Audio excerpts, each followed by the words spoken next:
What's up everybody, it's your boy Uvednar. We are about to do the Ice Gauntlet build today, as well as Fire Staff and Bow after that, probably. I'm gonna upload all these builds on my YouTube channel, as well as on my Twitch channel in the highlights. I'm gonna read every single skill and just go from there. So let's start. Ice Gauntlet, we got Ice Tempest and the Builder. Cold Rage, increase damage of light and heavy attacks by 50% for targets farther than 50 meters. Wrong one.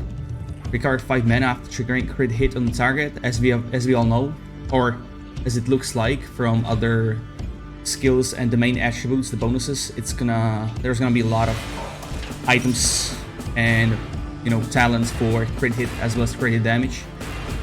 Mr. ADR, thank you for the follow, homie. Get it?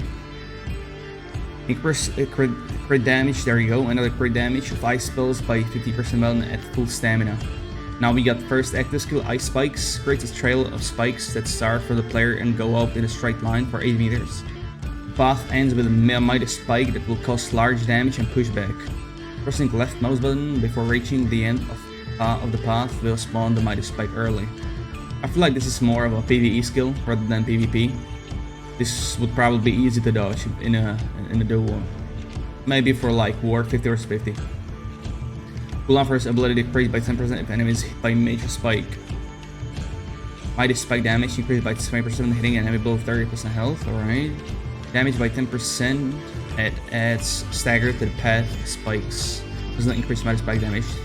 It's a nice CC. Yeah, this could definitely work for mass PvP or in group fights. Ice shards fire from the sides and mighty spike to hit a wider area. Each shard will have a 6-meter range and it for 75% of the mighty spike's damage. So this would be a really good skill for farming PvE dungeons as well. Hit with 3 consecutive light attacks to grant player 15 mana. Increase crit chance if hitting an enemy in a frost area or with frostbite by 20%. That is huge, this passive. With freeze, heavy attack will freeze a target if hit in an ice storm or with frostbite for 1 second. Second active skill, Wind Chill. Attack that blasts a focused beam of freezing winds forward that will push back on enemies in its area causing damage. Wind Chill will last for 2 seconds, have a range of 5 meters and can be directed by the facing of the player. The player is able to move during the attack. So this sounds like the flamethrower in Fire Staff. Increase duration of Wind Chill by 1 second. Applies rank target, reducing defense by 5%. Rank can be stacked over time while opponent is being hit by the Wind Chill. Maximum stack with 5 range, duration 2 seconds. Only 2 seconds.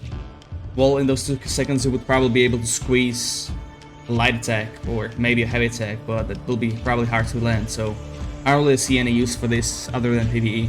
And we are gonna do builds for PvP mainly, mostly. 1v1s, dueling, random world encounters, open world. Third active skill, Ice Storm. Ranged attack that damages and slows enemies within a 5-meter radius. Frosted area. 25% slow, 20-meter range, 5-second duration. I really love this skill. Nice AoE. Incoming damage is increased by 10% for 3 seconds to enemies in Ice Storm if below 50%. Ice Storm mana cost is decreased by 80% at full mana, so this will be an opener 100%. Increase damage by 10% for each enemy in Ice Storm. And the ultimate here is Ultimate Chill. Ice abilities chill targets, increasing ice damage by 35% for 3 seconds. Alright, this is a good one. Yeah, this is a good one. So second trait is the Builder. We got blocking with Ice Gauntlet will convert mana to stamina on hit. 3 mana to 15 stamina. Not bad. Increase. This could be good after the stamina change. As well as passive giving you mana. Doesn't sound too bad. Increase speed by 10% in frosted area. Regain 3 mana for each spell cast while in a frosted area. Awesome. So you get 2 passes for frosted areas. Slow enemies by 25% for 2 seconds when they hit you with a melee attack while you have 20% health. Reduce all active cooldowns for ice abilities with 20% when casting an ability in a frosted area. Third passive. Casting an ice ability creates an ice hardened layer, granting 20% 45 for 2 seconds. 2 seconds is a bit too low. 3 seconds would be probably better, but still very strong passive. On to the active skills. Ice shower. Summon a shower of ice that creates first area approximately 1 meter by 5 meters. Enemies that enter the ice shower will be stricken with a powerful frostbite. Frostbite blocks sprinting and dodging, slow speed by 50%, and will remain on target for 1 second after exiting ice shower. Ice shower has a lifetime of 4 seconds. At slow speed and blocking, sprint, and dodging, doesn't sound too bad. First ice shower duration to 6 seconds. Any ally, including self, will get a 25% speed boost for 2 seconds when entering ice shower. I like this passive, even though it's for 2 seconds, which is not a lot. Increases duration of frostbite after exiting ice shower from 1 to 3 seconds. This is a good passive. Second active skill in this build, in this builder tree, placed ice pylon that fires ice projectiles at enemies within 20 meter range for 15 seconds or until killed. Ice pylon creates a 1 meter radius frost area that enables frost powers. Increase damage of ice pylon by 10% for slow targets. Ice pylon regenerates to full health 5 seconds after last damage taken. Dodging with full stamina increases ice pylon rate of fire for 3 seconds. Interesting. Successful hit extends ice pylon lifetime 1 second. Doubles ice pylon's health and extends ice pylon frost radius but 5 meters. Standing in this area doubles quick frost and empowered frost bonuses. Quick frost and empowered frost is this. So that would be 20% speed and then 6 mana for each spell cast. Well, kinda hard to choose from these passives. Well, we have a lot of passives that give mana, so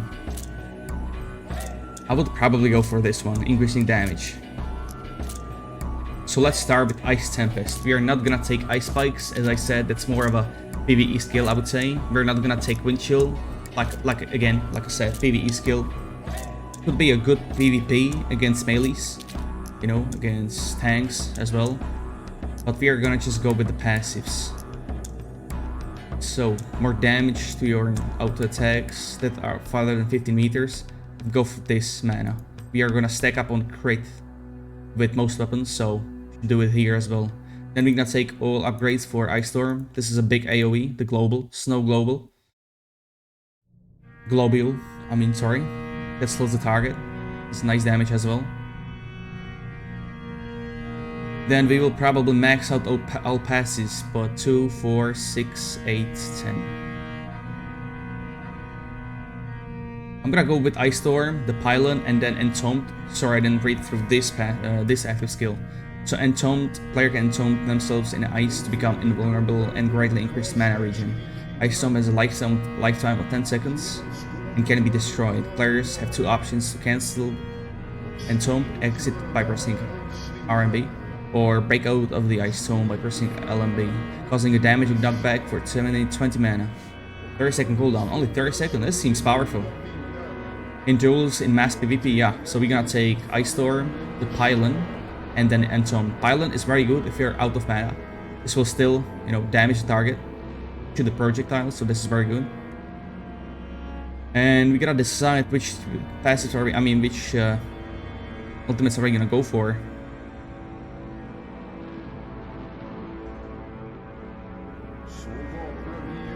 If you're really good with aiming and timing, you could land heavy attacks if a target is in Ice Storm. Let's see where this takes us. Let me read through these once again. When at full stamina, combined with this, and then mana, that could be good actually. 3 consecutive flight attacks.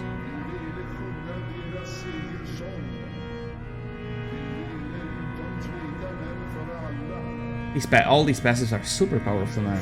It's crazy.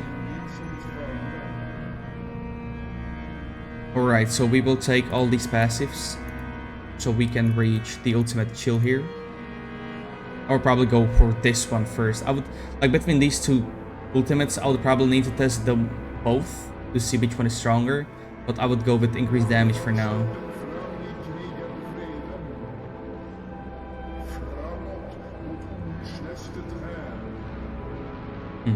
Right, then we'll move over to second active skill, which is gonna be Ice Pylon. The damage, skill targets, regen, rate of fire, and lifespan. We got 3 points left though. Right, forgot to add these upgrades to Entombed. Increases defense by 25%, which is 45. For 3 seconds after breaking out of Entombed. Very good, because people will follow up on the skills, on the combos with damage. And then cleanse all debuffs from being entombed. This is super powerful. Seems like they're adding more debuffs into the game.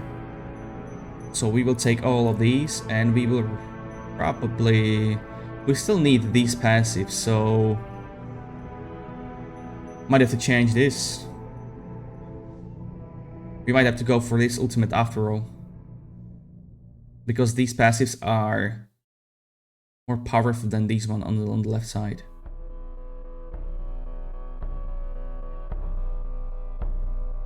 Right, you have to raise it for the full build, never mind. Let's go in. Take Ice Storm. Then the Pylon. 2 upgrades, Entombed. Then we will need... One is kinda useless. So it's really good. Another Fortified, that's really good. We will need these passives as well, because these count for the Frosted Area. Frosted Area is either Ice Storm or the Pylon. That one creates Frost Area as well. 1 meter radius Frost Area enables Frost powers. We got 1 more point to put somewhere. So this is crit chance, hitting an enemy in the frosted area or with frostbite. This is 4th passive for the frosted area, like we have here. Or we could take something for the mana. Once you get the light attacks, probably more of a PvE thing. Good player will try to dodge your attacks, even the light attacks. Your damage of ice spells by 50%, but very unlikely you will be at full stamina all the time in PvP.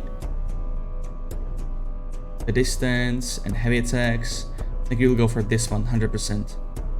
So this build is gonna be based around the frosted area with the ice pylon and all these 4 passives, as well as Ice Storm for potential debuffs as well for the slow.